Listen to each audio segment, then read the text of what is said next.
a couple weeks ago, I experienced a minor stroke, which thankfully it didn't impair my body. Like the rest of my body was good. My muscles, my mechanics, everything was good besides my vision. Mm-hmm. And I was like, man, but you know how vulnerable you are when you can't see clearly, you can't see straight.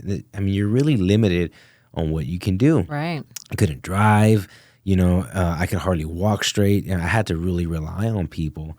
Now, thankfully, I could speak, I can think clearly, like all those things were still there. But it made me realize, okay, I had to go to the emergency. 2, I had to go through all these tests. All right, well, I'm doing something wrong here, where I thought that I had my health in check. I'm exercising regularly, and I'm going to the gym regularly. I'm waking up early regularly. I'm doing all these things I was doing, but what wasn't I doing? What was I doing wrong? And it really came down to what I was consuming, my consumption, because my blood pressure was high. So I was doing things that was increasing my blood pressure, which led to this. And, I really wasn't thinking about the consequence of that. Right. Because it's one of those things, out of sight, out of mind. But then it's like, okay, well, you have to keep tabs on that. Now you're in your 40s. Yeah. And it's like life's not the same. You're not in your 30s or 20s anymore. So you have to be more mindful of the impact that some of these other habits are going to have on your health. And that's what I realized, okay, things need to change. I need to change. And on top of that, my habits need to change. So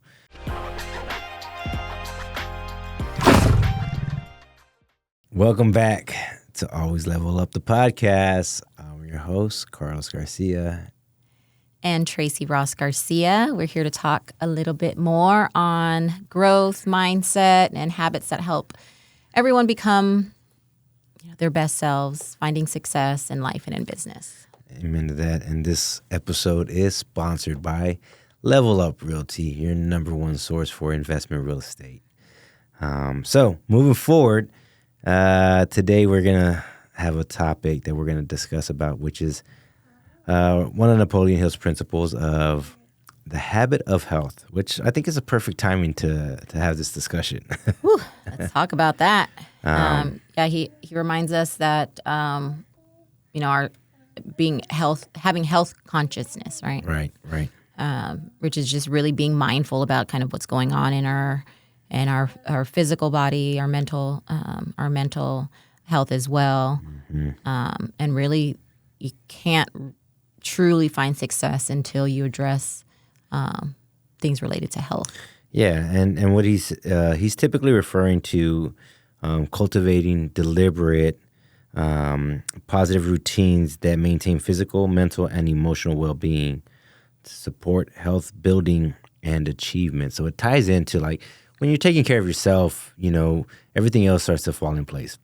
Because if you don't take care of yourself and neglect it, and that's probably, our body is the most important thing that we have, and the only thing that we have that's in our control to actually, build habits around. So if we're neglecting that, then what else would we be willing to sacrifice, right? Yeah, and I also think it's hard to separate the two, really, especially just the society that we live in. We're really, I try not to be, but it's really easy to be judgmental, right? I remember earlier in my career when I do like interviews, and you have a phone interview, you can't really see the person. You look at resumes, you can't really see the person. Then you get that in-person interview, and your physical abilities, they don't. Of course, we can't discriminate against those things, but it leaves an impression, right? It leaves an impression, and we want to make sure that impression is positive. Right.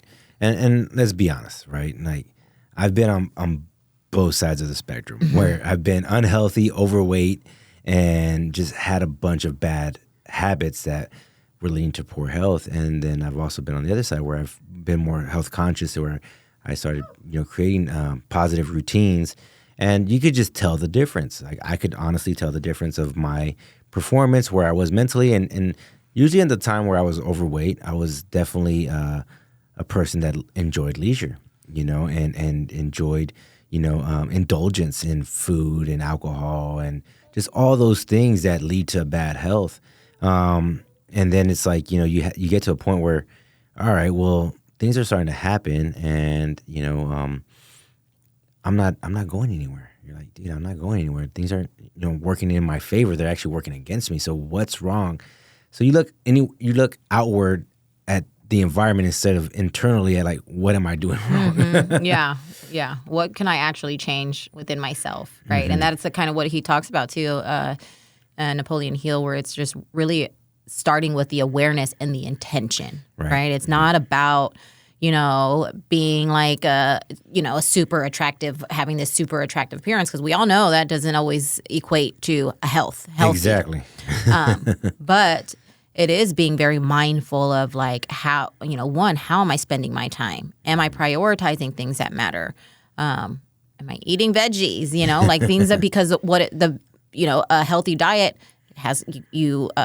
Your mind is more clear, right? You have more clarity of thoughts and ideas and things like that. So it really is, the starting point is the awareness and intention, just like with so many of his other principles of success, being aware of like, okay, well, when I eat this, I'm kind of tired, or, it doesn't make me feel good. Maybe it spikes my blood sugar, or, having drinks during lunch, is that a positive habit to pick up? Can I limit myself and things like that? Or, a shot after my workout in the morning.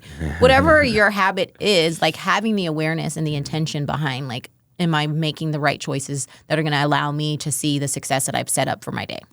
Yeah, and what Hill talks about is true health begins with mastering your thoughts and actions.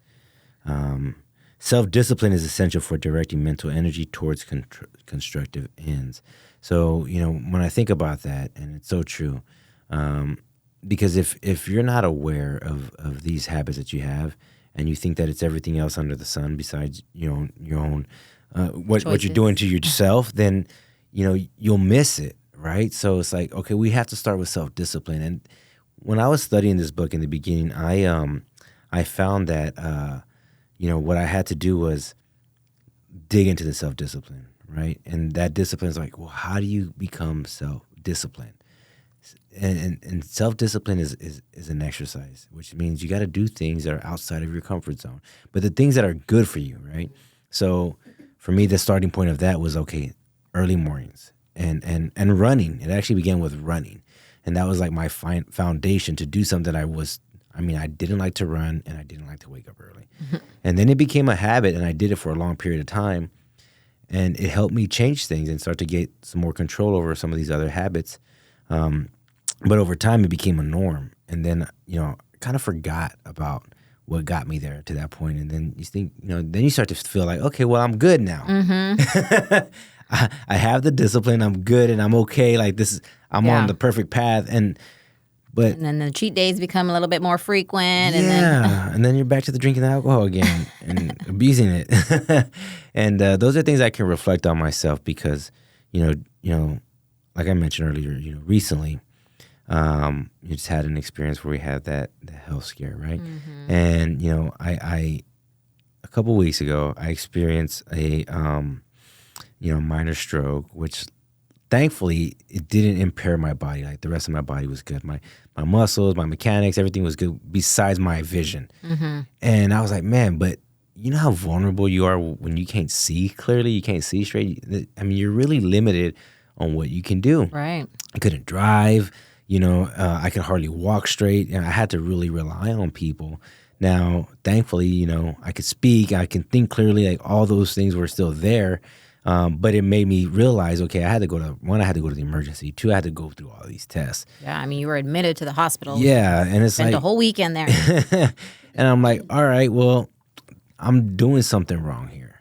Where I thought that I had my health in check. I'm exercising regularly, and I'm going to the gym regularly. I'm waking up early regularly. I'm doing all these things I was doing, but what wasn't I doing? What was I doing wrong? And it really came down to what I was consuming, my consumption, because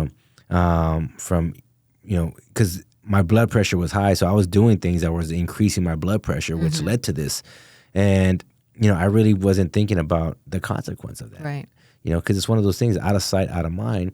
But then it's like, okay, well, you have to keep tabs on that. Now you're in your 40s. Yeah. And it's like, life's not the same. You're not in your 30s or 20s anymore. So you have to be more mindful of the impact that some of these other habits are going to have on your health. And that's what I realized, okay, things need to change. I need to change. And on top of that, my habits need to change. So now we get into it and see, okay, what are those things and what do they look like? But again, the baseline there, and unfortunately, fortunately, so many of us have to go through like a health crisis of some sort, or like really hit like a wall before we prioritize these things, right? Before the awareness is there, like you knew all these things that you were doing, right? But there was no like intentional or connection between like, okay, well, maybe these things might, increase my blood pressure, or if I'm not even getting enough sleep, if I'm used to running off of 5 to 6 hours of sleep, does that have an impact? Then you're starting to make the connections and then have the awareness, but we're not really thinking of those things in the background, right? A lot of the times we do take our our physical and mental well-being for granted in a way until something happens, right? Until this red flag like pops up and is like, okay, hello, give me attention, like pay attention over here. And thankfully, it's been scary. It was scary. It was scary for me as a wife, and just like it had me reflecting on so many things of like, okay, do we have all these things in order? Because like you woke up and you didn't feel great. And we got to the emergency room, and it was just like all the doctors were like in our face, and it's like, oh, we're gonna have to stay overnight and all these things, and we've got to treat this like a stroke, even though there's no symptoms that are really saying it. Besides this, there's a palsy in the eye. That was the flag for us to say, okay, what's going on here? Yeah. And we don't have to get there, not if you're aware. If you have awareness before a crisis hits, then you're more likely to you're staying in front of your health, and you're more health conscious. Yeah. But anyways, like you said, the habits, right? You're talking about habits. Is that what the next thing that you were getting into? Yeah. So, and there's different things that go into this, right? So first is like, you're controlling your thoughts, right? So, and having that self-discipline of what your thoughts are, right? So negative mental habits, worry and criticism, those type of things that erode your health. So like replacing that with affirmations. So those are things that they talk about, right? And I'm like, I do that. I have the affirmations. I speak to myself, well. So I feel like I'm unstoppable, right? I think nothing's gonna happen to me. But there's more than that, right? So that's part of it. That's part of the recipe for your success and having a good health. But the other part of it is, making sure that you're doing these other things that are going to help you stay in alignment with it, right? Because affirmations are supposed to lead to actions, right? So those actions have to fall in line with the things that you're affirming. And you can't just say, I have good health, but you're not practicing it, right? And if you're not, if you're taking certain risks that you shouldn't be taking, well, then that's going to lead to a situation where, you don't have the right resources for yourself, right? You're just kind of putting yourself in you start going to the wrong resources. Yeah. And it's like, okay, well, I need to stop and just really check myself and say, well, what is it that's going to help me get to where I want to be and sustain myself from now to the end to my days, right? Because a lot of the messages I was getting was just like, man, you're too young to go, right? Like almost like, like people are afraid that I'm going to die soon. And it's like, man, but I can see how that comes up because people do die from stuff like this. And if you're not careful, then it could be a life-threatening event, which thankfully for me it wasn't. And I'm, able to, keep going, which is more of an, awakening. Like, hey, look, prioritize some things, make some adjustments, make some changes, and really look into that and be honest with what that looks like, So, and that's where we started making some evaluation on what needs to change, right? But with that,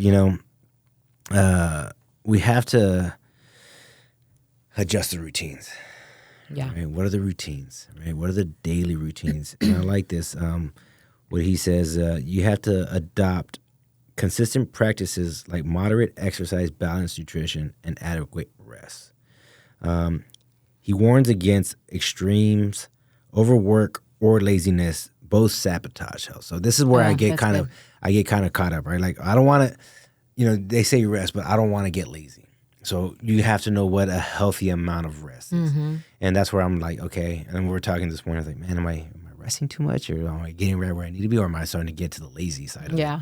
So, making sure that I find that sweet spot, because 7 to 8 hours of rest is very optimal for good health, is what they say. And then, you have to have your mental hygiene, right? You practice gratitude and visualizations daily to build your resilience. So one of my things is like, I maintain a positive attitude, right? Like, hey, I'm going to get better. Like things are going to turn around. Like, hey, God's has my back. This is, it's just a challenge. It's a setup for a comeback, right? A good comeback story. So, and thankfully, we went to the doctor yesterday, the ophthalmologist, and, he, my vision cleared back up within 2 weeks. He's like, man, well, good job there, because it usually takes 4 to 6 weeks for people to recover. Right. And so I'm definitely ahead of the curve in that. So I think that has a lot to do with just my mental attitude towards this. It's like, I'm not going to look at this as a crutch and say, oh, look at me, help me. Yeah. Say, let's pull yourself up, get up and do what you can, and just be smart now. Be mindful of the decisions moving forward. One of the things that you did mention was the rest part. And we've been talking a little bit about rest and, the 7 to 8 hours of optimal rest. However, prior to that, rest was important, but I just don't feel like it was a priority. I think the exercising, or I think you mentioned like overindulgence, or, there's just those two spectrums of like, you were not wanting to miss the gym, you were not wanting to miss your workout, and you had this almost like, I don't know if there's a better word for addiction to the gym and working out, and you would prioritize the workouts over sleep. But now, with the awareness and with more intention of making proactive choices daily of resting instead of, getting up early and pushing yourself to go to the gym. Even though I'm sure it itched you in a way to where it's like, oh, this is not the choice I want to make, but it was the best choice. And it was because, you're coming at it with a new lens of saying, okay, well, what does my body need right now? Yeah, because it's how we define exercise, right? And what does that look like? And as of lately, I've looked at exercise as something that is, it's lifting weights, right? And you don't really think about just the movement part of it, right? From stretching just to walking. These are all different forms of exercise that don't tax your health, that actually give you the opportunity to go sit down, Zenny. It gives you the opportunity to actually check yourself. So it was just going back to identifying just like what are good exercises, what is not, what are good workout routines and habits that we have, and what is not. And really linking the awareness to it, right? Because that is the foundation of sound health, is the intention and awareness. Again, that also goes back to, and I get this a lot, especially when I was in the coaching space of women who were, maybe not 100% happy with their bodies, right? And they were thinking, oh, I want to go, the gym that I go to, I post a lot about it, and I need to get there, but I'm not there yet, and I want to go. There's some steps that I need to take before I can even get in there. But I'm always encouraging, like, it's not. And this is what a little bit of what you were saying too. It's not about how intense your workout is. It's about how consistent you are to moving your body. And I like, go for a walk. Like, if you can start with walking and you can commit to 3 to 4 times a week. And then build from there, right? And it really is, again, building a habit around having the intention of having a healthy body. Absolutely. Building that habit around it is going to get you a lot further, because then you can add on to there, because you're becoming somebody who can follow a routine. You're now becoming somebody who knows how to adjust their schedule and prioritize exercise, even regardless of what type of exercise it is. And then if you want to, you start really feeling good. The endorphins will tell you how good the movement is. And it's just, if it's just a walk, if it's a 30-minute walk or maybe an hour hike or something that's just getting your body moving. And again, you can just add on to it from there. The other part of that is, and you mentioned this the last time we were talking, was the vanity, right? The vanity that, we start chasing, this image of like what we want to look like as opposed to what is healthy for us, right? And I think that's kind of where the path I was going. I was like, man, I'm trying to, get like bodybuilder status. And it's like, man, they may not be the healthiest thing for you, because then, you start to lean on supplements that increase your blood pressure and stuff like that. And it's like, it has an adverse effect. So, when I look at a lot of the bodybuilders from the past, especially some of the ones that have turned into injuries and stuff like that, where it's like, all right, there's a limit you have to have. And you have to make sure that you really focus on the key component of health to where you're at an optimal level. And you may not look like, a Greek god or something like that, but you'll be like at the healthiest version of yourself. So that way you can live a longer life. Yeah. And that's health right there. All right. It's not about like how strong your muscles are. It's about how strong your brain, your heart, how healthy your blood is, your organs, all those things. And we got, slapped with a dose of reality, when we experienced that with you a couple weeks ago.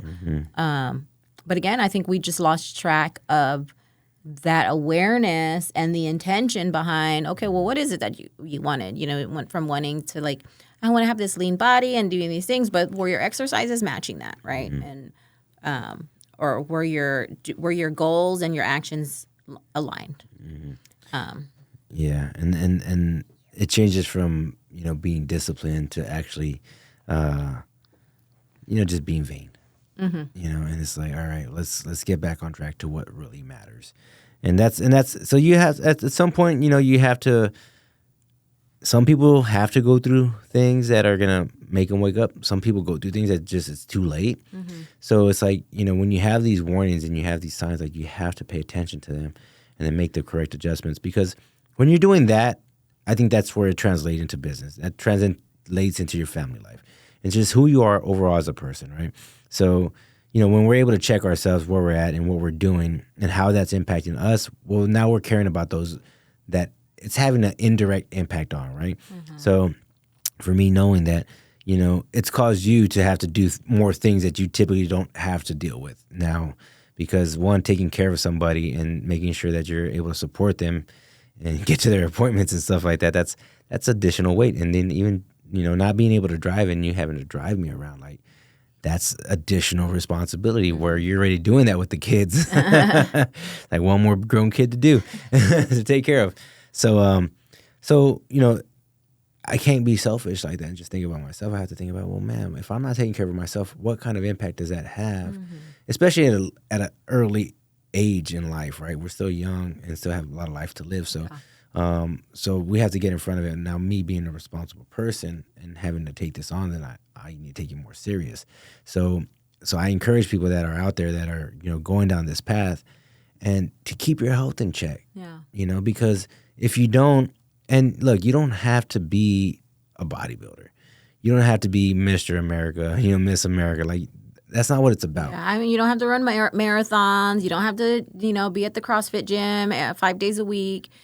Like I said, it's a simple routine that you can, stick to, especially in this entrepreneur life, right? And a lot of people, the agents in general, they get into real estate for the freedom, for the time freedom. But sometimes the time freedom, it works against you, especially if you do not know, if you're not somebody who knows how to prioritize your time.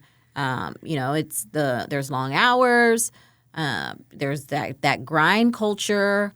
We want to find success, so we're willing to do whatever it takes. It can be high stress, and you're somebody who has a very strong mindset. So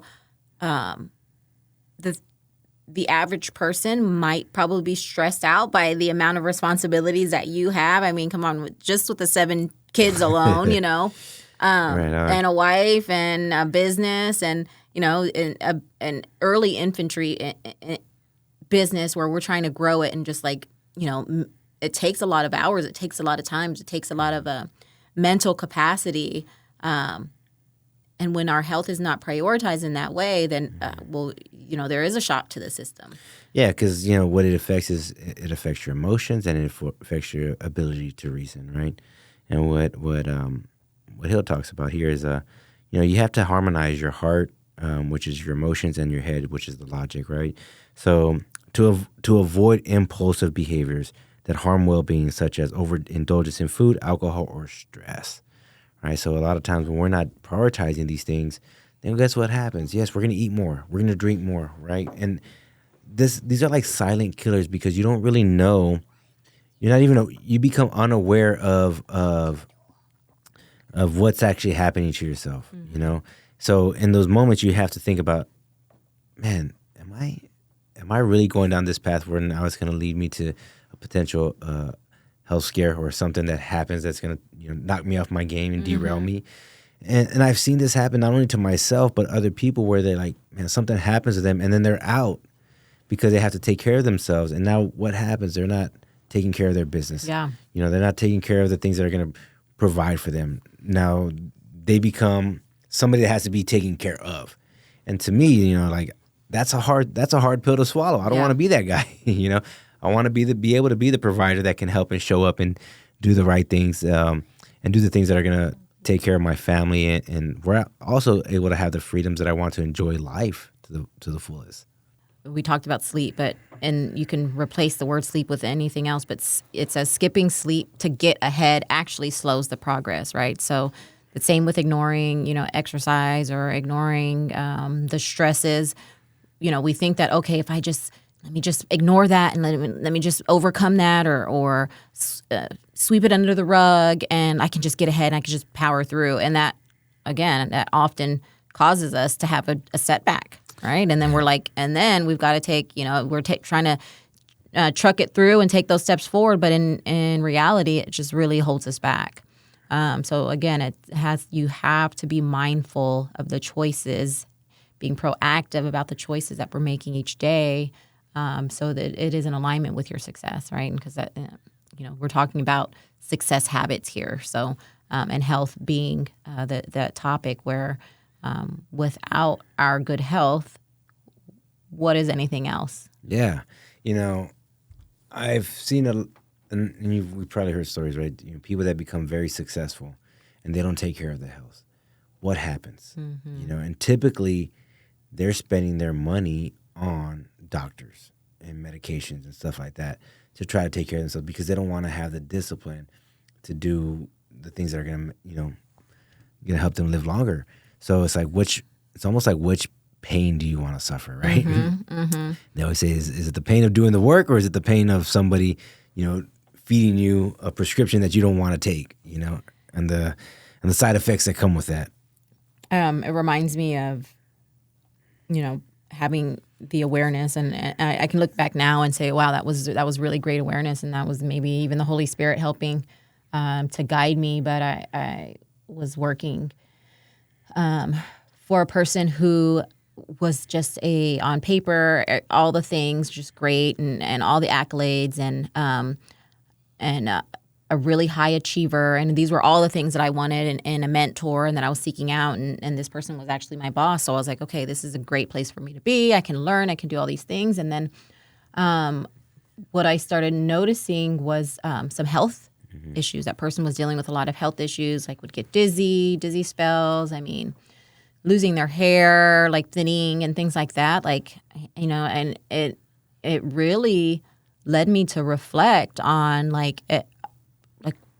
at what cost, right? Yes, I want to have all these things. I want all these accolades. I want to be recognized. I want to have like this status and have this like corner office, C-suite, and all these people in front of me running a good business, but at what cost, right? And if you're not prioritizing your health, then there are costs. Right. It's going to come as a cost. So those were things that I started seeing, and I said, you know what, maybe. And I remember the tipping point was I was wanting to exercise, and so I would use my lunch break to go get a workout in, and I would continue to get phone calls. Right, and it was like during my lunch hour, I'm thinking I had the free time, but it was like she knew that I was going to leave campus to go, get some exercise in. And she would have somebody from her office, her assistant, call me just looking for where I was and, acting like there was something that was super urgent and I had to come back to the office for. So, I think several times it cut my workout short. I think a couple of times I couldn't even go. I had to remove it from my schedule. And I've always been someone who's prioritized exercise of some form, right? And I wasn't able to do it. And so it was just like a red flag for me. But if I didn't have that awareness and that intention of like, okay, what is important to me? I'm seeing something that from a person who doesn't prioritize their health and prioritizes work and prioritizes stress and all these things that are not leading to good health. And she's almost wanting me to kind of go down that path too. I had to choose, right? And it was like an eye-opening moment for me to just be like, you know what? I think I might not be in the right place. I might not be in the right place. So when it came down to it, it was easy to make the decision to move on because there were those things that were not in alignment with actually who I wanted to be and what I was willing to give up for success. Yeah, and that's the thing. You don't have to sacrifice your health to be successful. And I was actually reading the book, The One Thing, and that's what he talks about. Like, we think that success is tied with having to, live a stressful life, and you really don't. Mm-hmm. You can prioritize these things that you have to do and take care of yourself and still be able to have time for your family and the things that you like to do, and also have time to do the work that you need to do. But you have to prioritize what's the most important thing that needs to get done. And I think that's what it's about. It's like, all right, being successful looks different for everybody. Right. And there's a price to pay for certain levels of success, degrees of success. Now, are you willing to pay the price, or are you good with getting to a certain level and sustaining that for the long haul, right? There's always there's a point where you have to make a decision. You hit a crossroads, right? When is enough? Like, when is enough?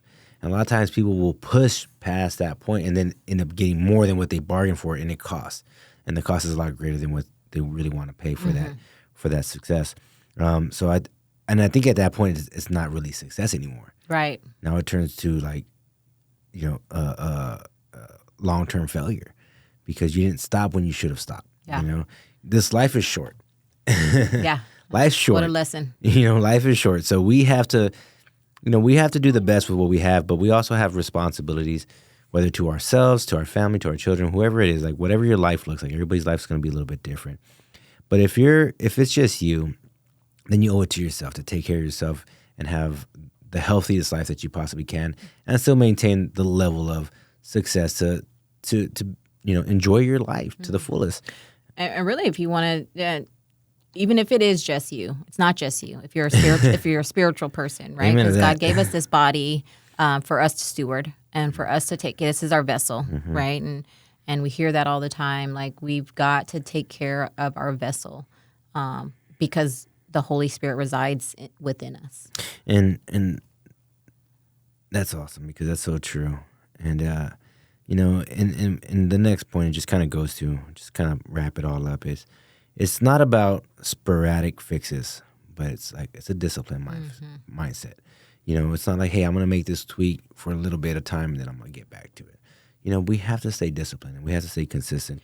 It reminds me of that, just the diet culture of America. I mean, I've not lived outside of America, so I don't know if this is something just a fad that's all over the world. I'm sure it might be, but I know it's prevalent here, especially with women and these just quick fixes, right? We want these quick fixes, but there's no, if there's maintenance, is there some sort of maintenance plan for it, right? Right.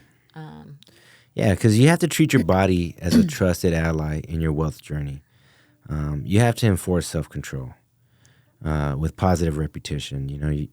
Health becomes a sustainable habit, and it amplifies all other success principles. So that's really, so true. And that's what you have to understand. It's like, man, this is not just for my body; it's for everything else that I'm doing. And if I cheat here, then I'm gonna cheat there. But if I'm consistent here, then I'm gonna be consistent there, and that becomes your habit and the way of living. So I think for thinking about yourself and where your health is at, it's like, okay, you might think, wow, I've really let myself go so much. It's going to be so hard to get back on track. It doesn't matter. Make the rest of your life commitment to taking care of yourself. And whatever that looks like, whether it's you're walking daily, I remember, meeting with one of your friends, and I think it was Fernando, but he was a little overweight, right? And he recognized it, but he did something about it, and he just gradually just kept working on himself, and he lost a tremendous amount of weight, and to a point where I think he feels very confident in himself. Oh, you're talking about Robert. Rob, yeah. But it's like, dude, it was great to see, like, he took that. It's like, you know what, I'm gonna do something about it. Yeah, shout out Robert. Yeah, I mean, dude, I always get inspired by that, by people that, are super overweight, but then they take action. They take those small steps every single day and they make a lifelong commitment to it. And then they make a huge transformation. It's so inspiring because anybody can do it, but it does take that first step and it does take that belief in yourself. And also to the point where you're like, hey, look, I don't want to go down this path anymore because it only gets worse.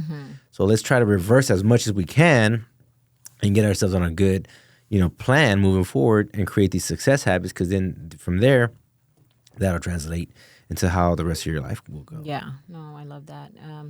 It's this, the Napoleon Hill calls it the prosperity mind, right? Of just having like what's really what's for you, having a life of what's for you, of being able to take these steps of levels ahead and find an abundant life in anything. And our health is no different. Absolutely. Right? Like finding like what is my optimal health? Like how healthy can I be? Like how in shape can I get? How mentally strong can I be? Right? We can choose these things, but being very conscious of them is first being able to have conversations about them, being able to again look inward and look inward and say, okay, well, what are the things that what are the choices that I'm making that aren't allowing me to find success in my health journey that I want. Am I trying too many diet? Can I not stick to a gym plan? Am I committing to something that is just well beyond what I can actually do? And asking yourself those questions, finding a community where you're able to connect with and be accountable to, and just finding people who are like-minded and on the same journey as you. Those things help tremendously. Yeah, it's very important to do that because that's how you get out of that cycle, is by having that community, right? That mastermind, right? People that are focused on the same thing, because if you're not around those type of people and you're around, negative mindset people, well, then what happens is it's just going to suck you right back in. So, and I just think about myself and just kind of how like life looks like for me moving forward. And it's like, okay, make some adjustments. Let's get back to the roots. Let's get back to what really, helped me get on this journey in the first place. And that is prioritizing the things that I'm consuming and making sure that I'm making healthier decisions. Yeah. Breaking those cycles, right? And then getting back to, movement, and just, it's not even about how much weight I can lift. It's about, can my body move? Can I see clearly? Do I have the vision that I need to show up and be the best version of myself? And to me, that's worth more than anything else, because in that brief period of time where I wasn't able to, see things clearly, it was like, man, this is not it. This is not the life for me. Me either, babe. This is not it. This is not worth it. I need both of us to be able to drive. Right on. So, with that being said, I hope everybody's found some value in this. Yeah, and episode. I also want to just put a little challenge out there for you guys too. Just pick one thing. And it doesn't. And maybe it's physical and finding a gym, or maybe it's just. The weather's going to start getting nicer here in San Antonio, of just committing to some walks outside, 20, 30 minutes. Maybe it's more sleep. Maybe it's drinking more water. Something that's going to, just one small baby step that's going to lead to just a stronger mental space, a stronger physical space. Find that one thing for you and maybe call up a friend and somebody that you can be accountable to. But just think about that for this, the next couple days. Maybe you're giving yourself a 30-day challenge. I know our oldest is doing his 75 hard challenge, and I think he's 5 days in, and the weekend's here, so he's getting a little itch. But so we'll see. I'll have to call him after this weekend, see if he has to reset or not. But it's always good to challenge yourself. Yeah. It's always good to challenge yourself, and not to, and really just to set yourself up for success. Yeah, I tell my kids this all the time. You got to find your edge. You can't just be living in this limbo where it's just real comfortable all the time, and be able to push yourself and understand like we're made for this. We're made to find growth and expand and have the have a life and a lifestyle that feels encouraging and feels exciting. Right. And to add to that, I would suggest my challenge would be like, hey, get yourself checked. See a physician, somebody that you trust that is going to give you some honest feedback on where you're at with your health, and find what's the most important thing to work on there, and get a good pulse on where things are at. Whether it's your blood pressure, whether it's any of the other things that you have to keep an eye on, and address those things so that way you can start you can get in front of it early before it becomes a problem. And I think that's the biggest thing. Don't let something happen where it's like late now. The impact of that can be irreversible. So you're reactive. Uh-huh. Yeah, be proactive on those things, and then just keep it in check. But we know that eating healthy foods and exercise is the remedy. So I would say take Tracy's challenge, run with that, but then also see where things are at with yourself, and so you have a pulse on things, and you might be able to get in front of something before it's too late. I think that's the most important thing there. Yeah, love that. Awesome. Well, thank you all for joining us. I hope you found some value in it. And if you did, please like and share with somebody that you think it would benefit. And we'll catch you on the next episode where who knows what the next topic is. But I'm sure it'll be gold. All right. Thanks, guys. All right. Peace. And don't forget, like and subscribe. Or just subscribe.